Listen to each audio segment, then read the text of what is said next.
Hi everyone, I'm Carey Pena, and this is a special edition of my podcast, Carey Pena Reports.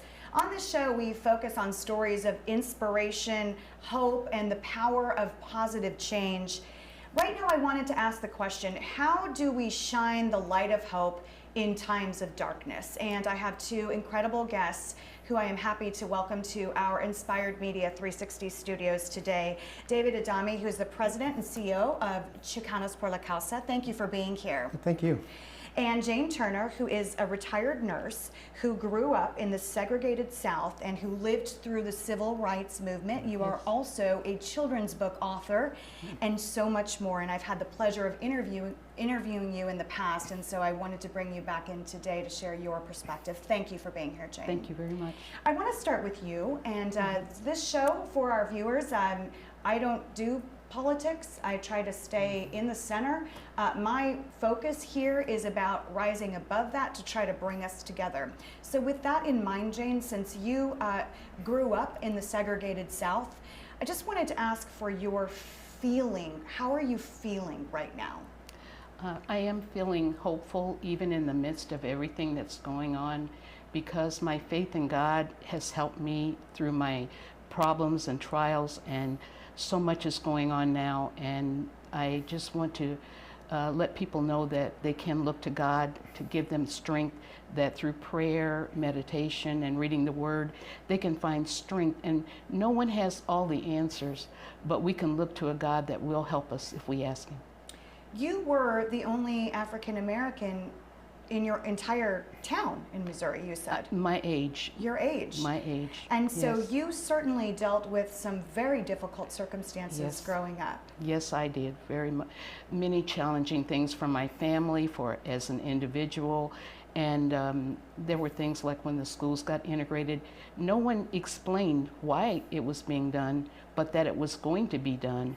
And then we had to deal with the aftermath of that decision, among other things. The community was small. We may have had about 12 black families in the little small town, and we had our black community, the church, the school, and yet we were surrounded by whites with their church and everything. But we got along, and we knew what was expected. And so, that's part of the story that we'll hear today. And David, I want to talk to you about how you're feeling right now. You lead this incredible organization, and in large part, one of your missions is all about equality and diversity and empowering people. How are you feeling today? Well, I'll start off saying that I'm also a man of faith, but we are an organization that, with the protests going on, we actually got started by doing walkouts of schools because we felt there was some unfair practices going on in the Phoenix Union High School District back in the late 60s during all the civil rights movements. So I have a range of emotions. I have the hope, and that's what I drive my day-to-day thinking, and I'll get more into that later, but there is anger to see what happened to the gentleman Floyd. That was not a pleasant thing to deal with, and to see a new generation of children, my children, to be able to witness something like that, right? It's in some ways I'm taking the positive because it's kind of fired up my own daughters who are young to say, not in an ugly way. Of course they're doing peaceful protests, but we have to take this seriously, but we have to take an approach that is constructive and positive and built upon strategic solutions on how we can address this issue. We can't allow this to continue. All the hard work that's been done, whether it's back in the segregation days or, we worked very hard to get to a point where we feel there's opportunity for all, right, what this country is based on. And so we need to continue to push for good solutions, good policy changes that could support, because if we don't do it, we're going to continue to have this now civil unrest, and that's the last thing we want is bad things happening in our communities. We need to respect one another. We need to understand each other's values, and again keep that faith in mind to keep us pushing forward, that we're all in this together, that there's no difference between us all. We're all together in this country, and we need to come up and work together and respect each other and listen to each other on how we can address the challenge we have, because there's many good things that are out there too, right? So I try to focus most of my attention on the positive things, but you can't ignore the challenges, and that's where the anger, that's where the frustration comes in, and I want to see that change, and the only way we're going to do it is if we're willing to listen to each other, respect each other, and work together. Jane, that's so well said, and Yes. I'm a big believer that we need to try to understand where each of us is coming from. Jane, what do you think we could do right now, given that the temperature is so high and there's so much anger coming from different directions? What do you think we could do to try to take that temperature down? I think that you have spoken so many good things that we're on one accord with many of the things, trying to understand each other, even if our core values might be different, or our complexion or color might be different, to try to reach one another in kindness and love and consideration, and to listen when someone has a legitimate complaint about what's going on. And it's sad that it's taken a major tragedy, like, for instance, Dr. King's assassination, Kennedy's assassination, and people that fought along the lines and that they received the insults. It's something that you look back, and yet we can't go back. We have to go forward. And so with this new generation, there is a lot of hope, and there have been changes. They just come in little slow increments along the way. And so that encourages some, but there's so much more that we need to press in. So there is hope for people. With the strong faith that I have, it's helped me through my difficult times. And Mr. Floyd's family were people of faith, and they didn't want retaliation. And I don't condone looting and things like that. So more understanding. And the one thing that impressed me was when the police walked over to where the protesters were and gave them hugs and knelt with them and prayed with them, and just offered, they had to do what they have to do, but they didn't condone what happened. So I think, well, violence tends to beget violence. Yes, We don't yes. want to see any protesters injured. No. We don't want to see, of course, any police injured. That's true. I mean, to me, it's just on all levels. Yes. Right now, some sort of Pandora's box has Yes. been unleashed. I was driving the other day, and I have two little children, and they said to me, "Mommy, what does racism mean?" Because I don't raise them in any way to say, "Oh, that person's black, that person's Yes. this, that Yes. person's that." They didn't even have any concept. Wow. And so when I stopped, and that's why I wanted to do this show today, Yes. to talk about it, because I really, and perhaps this is naive, some might say, but I thought we were farther along. Oh, yes. The country, when you think about it from a world perspective, is not that old, even though we're over 200 years old now, right? But there's still challenges out there when you look at the actual facts of educational attainment, wealth, home ownership. All these are true facts that show communities of color are lagging, right? And again, we just started having civil rights, although you may think 1960s, well, how far long ago? Yeah, that wasn't that long ago. Right. We were all, not you, but I was born by then, right? And it's like, there's still many areas that need attention, need strategies to do that. And also, we need to be, again, I want to emphasize this, listening to each other and being compassionate on what you say. True. Not only does violence beget violence, but hard rhetoric Yes. sparks even more hatred, sparks more anger, and that could lead. And I don't want to be naive and know that there's agitators and there's other people and some of these, the looting and all these other things that's going on, but the majority of people are there because they do want to make a positive change. But we need to calm that down, and it takes leadership, right, from the President of the United States to local leadership, right? And I want to applaud our Chief Williams, right? I've known Chief Williams, and I knew her husband, the former councilman Cody Williams, for a long time. You're not going to tell me that they don't understand this and they're trying to make changes. But again, there may be bad apples in any scenario, whether it's part of the protesters or within the police department. But we all got to agree that we have to continue to not give up, look for that light of hope, right? Because And we have to be the light for people that can't see it. Yes. We have to be the leaders of that. And that's what I'm trying to do, leading one of the largest Latino organizations in the country. That's not only in Arizona, we're in Texas, we're in California, we're in Nevada, we're in New Mexico. And that's the messaging that you see in our social media, right?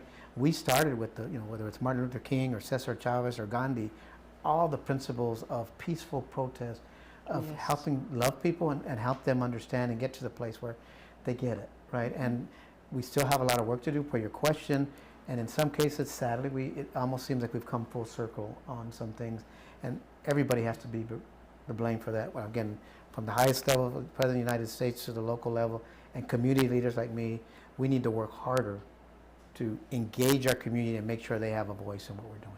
You know, it's interesting because I have a very good friend of mine, and I used to work on the local news here for those who don't live in Phoenix, so just to give you some context. And a friend of mine is one of the main anchors. She's African American, and so I texted her. I said, I just want to see how you're doing because this can't be easy. She wrote me back and said, I want you to know how much I appreciate you sending me that text and asking about my mental health. She said, this is not easy. It's not easy on any level. And I thought about that a little bit, and I thought it is very traumatizing, and especially for you, Ms. Turner. I mean, when I talked to you before, you said living through what you lived through, you really had a form of PTSD. Yes, true. Do you feel that you're being re-traumatized right now?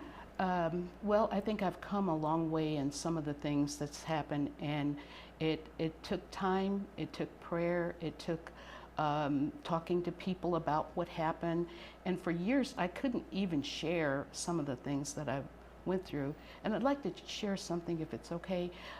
In the year 2000, you talked about being shocked. I had the opportunity to get a home. And so I went out and I purchased this home, and it was beautiful. 2-bedroom and everything, and had another adjoining building. And when I had no idea that I would be, in other words, hated for moving in this particular area of town. And so I had to deal with certain things. With people were insulted at my door. And I had to call the police certain times. And even one of the officers said, "Why did you move here?" And I thought, you know, this is the year 2000. Talk about shock. That was a shock. And I appreciate that you let me share. That's just one little incident. But I don't hate anybody. I don't want to see bad things happen to anybody. I want peace and harmony. And that is not too much to ask, because if people will judge people by their character and not the color of their skin, we will be so much further along. And Dr. King's principles that he stood for and led us into were wonderful approach to change. Thank you very much. Well, you know, I think when you were talking, David, about education, I just wanted to touch on this because we were also supposed to today be joined by an ASU professor. Fortunately, he did get sick, and I'm wishing him well. He made a point to me on the phone when we were speaking about this conversation, and he said we have to empower all socioeconomic communities, and we do that through education. And he said, so that's trade schools, or you know, community college, universities. We have to focus on those things because he said what causes frustration and anger is when you don't have hope. Yes. And so I know that's a lot of work your organization is doing. No, absolutely. Again, our vision statement is empowered lives, and it's different for every individual what that means for them. And then we drive economic and political empowerment is our mission statement, and very basic. But the root of it is that we want to make sure that people can lead towards having the fair chance at the American dream, whatever that is for them, whether it's owning a home wherever they want to own it, if they can afford it and they've worked for it, or going to college, or whatever it is for them, owning a business. We want to make sure that we're giving that handout, right? If people, again, we're not talking about handouts. I'm not talking about welfare. I'm talking about our organization is built around giving people that hand up. And the core of it, we started by walking out of the schools because at that time, unfortunately, which there's nothing wrong, and there's honor in work, right? But we were being geared towards more vocational stuff. And women, unfortunately, were just saying, you can't be an engineer. You need to be, whatever, right? You can't. And so we had to fight to overcome those things. And that's what we're gonna continue to do. Because again, if you look at the facts of the how far behind communities of color are when it comes to higher education attainment, which leads to how much wealth is built in And the that's a community. fact. That's a fact, right? Not even, I'm not making that up. Right. That's just real numbers Yeah. that you can get from the census, which, by Yeah. the way, that's another way. We need to all be doing our census, right? And we all be needing registering the vote, because we have enough in communities of color. And I'm not saying just to, and I tell people, just make sure I'm clear. I'm not telling all Latinos, you need to vote because we need to vote for Latino elected officials. We need to vote for people who support all Yes. communities. And that's what we're talking about, empowerment.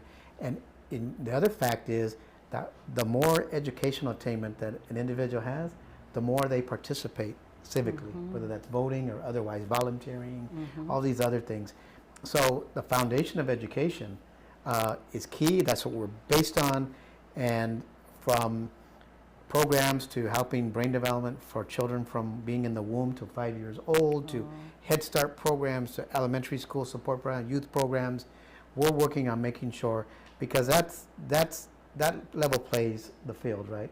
And having a fair chance to do that. So scholarship programs and other ways to make sure that that's not a barrier to somebody achieving higher education. So to us, that's a core value of ours, that you have to achieve that higher education, because it's a social determinant that impacts so many positive things for the community in general. The fact is that the communities of color are growing in this country, right? And we're going to be the majority. Kind of majority-minority, which is oxymoron, but if you don't invest in it, what's going to happen? Yeah. We're not going to be as competitive as a country anymore. And who's going to pay into the Social Security system for the boomers that are all, I'm the tail end of the boomers, so I want people to pay for my Social Security. So, we need to be making these strategic plans to make sure that our country is competitive and continues to be the strongest nation in the world.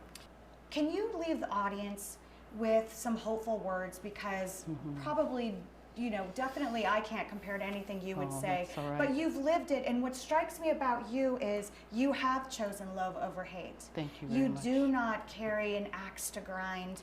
You want people to be happy. Yes, I do. And your mom, you told me, is 94 years Yes, old. she is. She is now deaf and blind. Yes, she and is. she lives a still beautiful life. And she Yes. just got her gazebo that she Yes, she wanted in did. Missouri. Yes, That's thank you. finding happiness in Yes, what it could be is. darkness. Yes. She's so challenged in so many ways, but she tries to get through and through the things, and writing books and some of the other things have been so important for her, and having plots and everything. But in what you were saying about being hopeful, it's sad that a tragedy caused the awareness of everyone, that their minds are open now where they weren't before. And though we are a minority, it's going to take a majority to make change.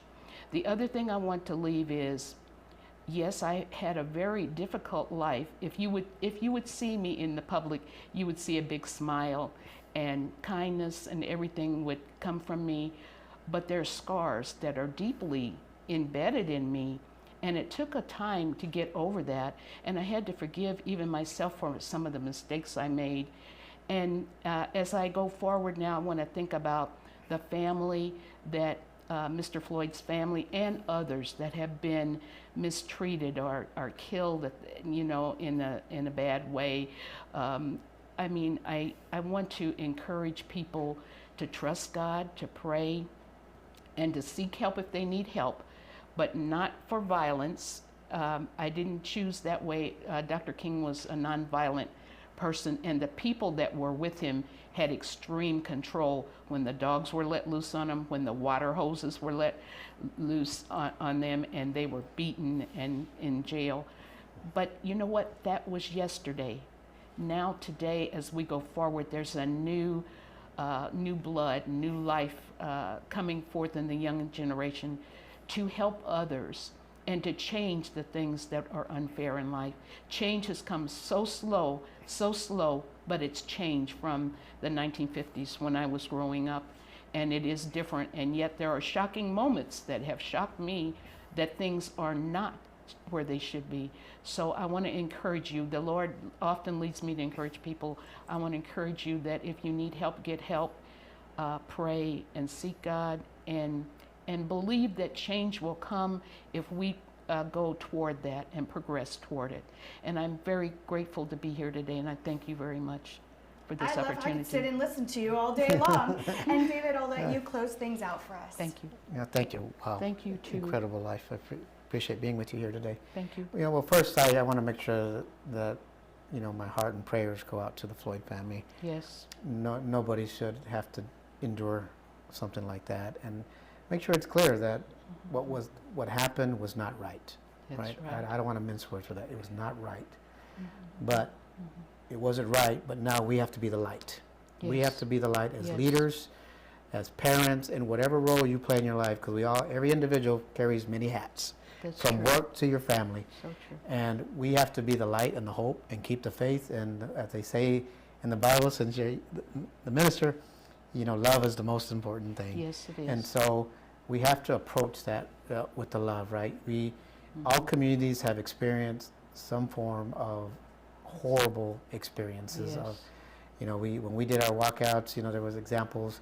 There was even a movie made of the LA walkouts, called Walkouts in LA, the LA version of it, and police brutality, police spying on the community, and those are the things that need to change in order for us. How can you build trust if things like that are still happening, or Yes. we're not working together to single out agitators? You know, I saw that, you know, a man that I respect and was a mentor of mine, of Calvin Good, the councilman of the city of Phoenix, a monument of his being spray painted on, right?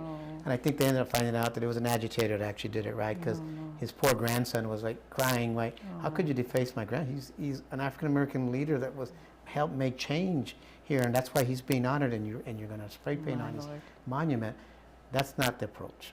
It's be the light, be the love, work together, Yes.